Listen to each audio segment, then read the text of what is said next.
bracelet that you gave to all of us, as well as the handouts. I'm really happy to see the messaging coming from the students to your fears, and I think that it takes a lot of courage to be an upstander. And so thank you so much for taking that time this evening to do so. I also wanted to say, I agree with you. I think this will continue and spread within your school, but I'd like to say to the 8th graders, I'm looking forward to hearing about it spreading to the high school that you'll be at next year. So hang in there and spread the word, and good needs can spread, and I want to thank the leaders at your school for making this possible.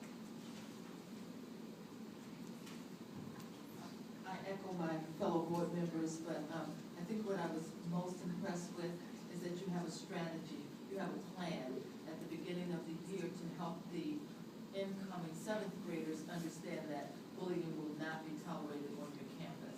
And so I'm very impressed with what you've done. I thank you so much for coming to us and sharing with us what you're doing out there, and I hope it catches on at the other schools. Thank you.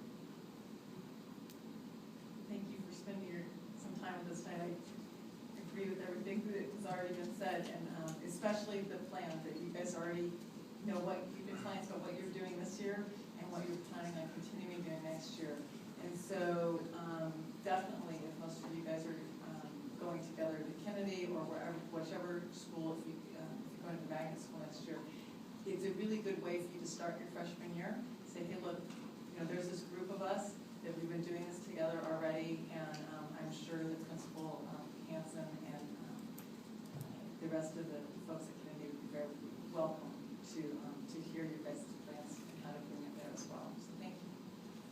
I think the board is extremely impressed with your presentation. You're very proactive. You focused your efforts on things that you can do to draw attention to certain areas, and that's really, really important, because every big problem is addressed by taking on a small problem.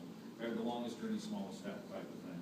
And what you guys are doing, you all have a unified message, and you've come forward to share that with a real world problem we have.